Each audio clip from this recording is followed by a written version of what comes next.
இனிமையான நண்பர்களே, அன்புள்ளம் கொண்ட சொந்தங்களே, அனைவருக்கும் வணக்கம். எரிகிற கொல்லியில் எண்ணெய் வார்ப்பதைப் போல, எரிகிற வீட்டில் பிடுங்கியது லாபம் என்று நினைப்பதைப் போல சந்து முனையில் சிந்து பாடி இருக்கிறார் விஜயகாந்துடைய மனைவி பிரேமலதா. இன்று காலை தைலாபுரம் தோட்டத்தில் பாட்டாளி மக்கள் கட்சியின் நிறுவனர் டாக்டர் ஐயா அவர்கள் நிருபர்களை சந்தித்து பேட்டி கொடுக்கின்ற பொழுது அன்புமணியை பற்றி சில வார்த்தைகள் சொல்லியிருந்தார்.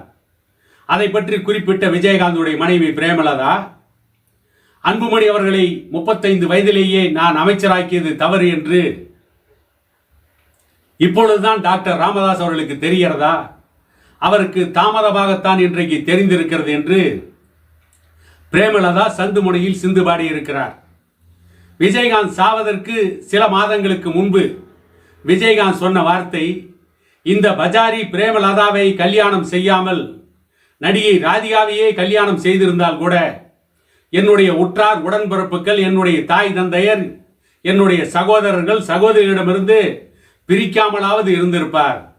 இந்த பஜாரி பிரேமலதாவை திருமணம் செய்து கொண்டதால் ஒட்டுமொத்தமாக என்னுடைய குடும்பத்தை, என்னுடைய இரத்த சம்பந்தத்தை என்னிடமிருந்து பிரித்து விட்டார் என்று விஜயகாந்த் கண்ணீர் விட்டு கதறியதாக பலர் சொல்லிக் கொண்டிருக்கிறார்கள்.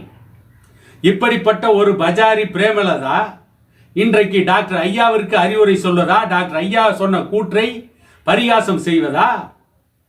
2021 ஆண்டு வன்னியர்களுக்கு 10.5% இடஒதுக்கீடு அன்றைய எடப்பாடி பழனிசாமி தலைமையிலான அரசு வழங்கிய பொழுது அதற்கு எதிராக கொக்கரித்த கோணல் புத்திக்காரி தான் இந்த பிரேமலதா.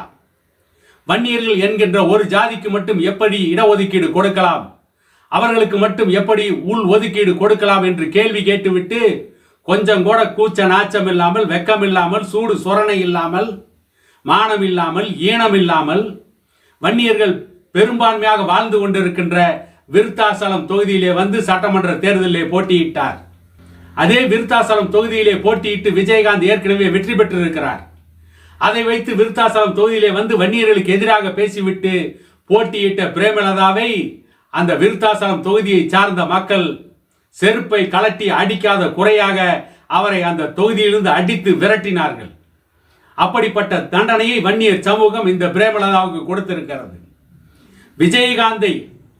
விஜயகாந்த் வாரி வழங்கும் பாரி வள்ளலாக வாழ்ந்து கொண்டிருந்தார். அவரால் கட்டப்பட்ட கல்லூரி, அந்த கல்லூரியில் பலருக்கு இலவச அட்மிஷன் கொடுத்திருந்தார். அந்த கல்லூரியை இன்றைக்கு விற்று அந்த பணத்தை எடுத்து சின்னாபின்னமாக்கி கொண்டிருக்கின்ற இந்த பிரேமலதா போன்றவர்கள், விஜயகாந்துடைய கனவை சிதைத்த இந்த பிரேமலதா போன்றவர்கள், பாட்டாளி மக்கள் கட்சியுடைய நிறுவனர் டாக்டர் ஐயா அவர்களுக்கு அறிவுரை சொல்ல என்ன தகுதி இருக்கிறது என்று கொஞ்சமேனும் சிந்தித்து பார்த்திருக்க வேண்டும். 2016 ஆண்டு சட்டமன்ற தேர்தலில் விஜயகாந்த் கிட்டத்தட்ட திமுக கூட்டணிக்கு போவதென்று முடிவெடுத்து விட்டார்.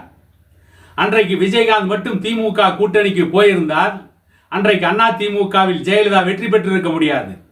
ஆனால் ஜெயலலிதாவுடன் ரகசிய பேரம் நடத்தி கிட்டத்தட்ட 2000 கோடிக்கு மேல் இந்த பிரேமலதா ஜெயலலிதாவிடமிருந்து வாங்கினார் என்று அன்றைக்கு குற்றம் சாட்டப்பட்டது. அப்படி ஒரு பேரத்தை நடத்தி விஜயகாந்துக்கு தெரியாமலேயே விஜயகாந்தை விற்பனை செய்தவர் தான் இந்த சந்து முனையில் சிந்து பாடும் பிரேமலதா.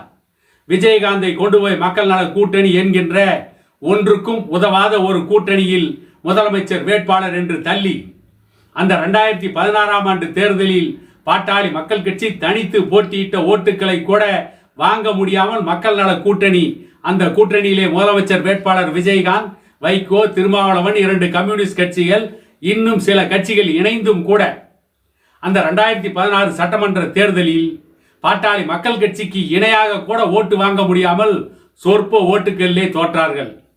அதற்கு முன்பே சற்று நோய்வாய்ப்பட்டிருந்த விஜயகாந்த் அந்த தேர்தல் தோல்விக்கு பிறகு அவர் உருவான கட்சி அந்த 2016 ஆண்டு மக்கள் நல கூட்டணிக்கு விஜயகாந்த் செல்கின்ற பொழுது கலைஞர் கருணாநிதி அவர்களால் தேசிய முற்போக்கு திராவிடம் என்கின்ற கட்சி உடைத்து சின்னாபின்னமாக நொறுக்கப்பட்டது. அந்த கட்சியை நொறுக்கி ஏற்கனவே நோய்வாய்ப்பட்டிருந்த விஜயகாந்தை மேலும் பெரு நோயாளியாக்கியதே இந்த பிரேமலதா தான். விஜயகாந்தை பெரும் நோயாளியாக்கி இன்றைக்கு அவர் மரணத்தையே தழுவிவிட்டார். ஆரம்ப காலகட்டங்களில் விஜயகாந்தை போல சினிமாவில் யாரும் வசனத்தை பேச முடியாது, மிக நீண்ட வசனங்களை கூட சுலபமாக பேசிவிட்டு சென்ற ஒரு அற்புதமான கலைஞர் விஜயகாந்த். இந்த பிரேமலதா என்கின்ற இந்த பெண்ணை கல்யாணம் செய்ததற்கு பிறகு அவர் தன்னுடைய குரலை இழந்தார், பொலிவை இழந்தார். கடைசியில் அனைத்தையும் இழந்து, அவருடைய இரத்த சம்பந்தங்களையும் இழந்து, அவருடைய உற்றார் உறவினர்களை இழந்து, இந்த பிரேமலதாவாலேயே அவர் மரணத்தை தழுவிவிட்டார். இந்த சந்துமுனை சிந்து பாடுகின்ற பிரேமலதா டாக்டர் ஐயாவை பற்றியும் அன்புமணி ராமதாஸ் அவர்களை பற்றியும் விமர்சிப்பதற்கு கொஞ்சமும் யோகியதை இல்லை, அருகதை இல்லை என கூறிக்கொண்டு இன்னொரு காணொளியில் உங்களை சந்திக்கும் வரை உங்களிடமிருந்து விடைபெறுவது உங்கள் எடப்பாடி துரைசாமி.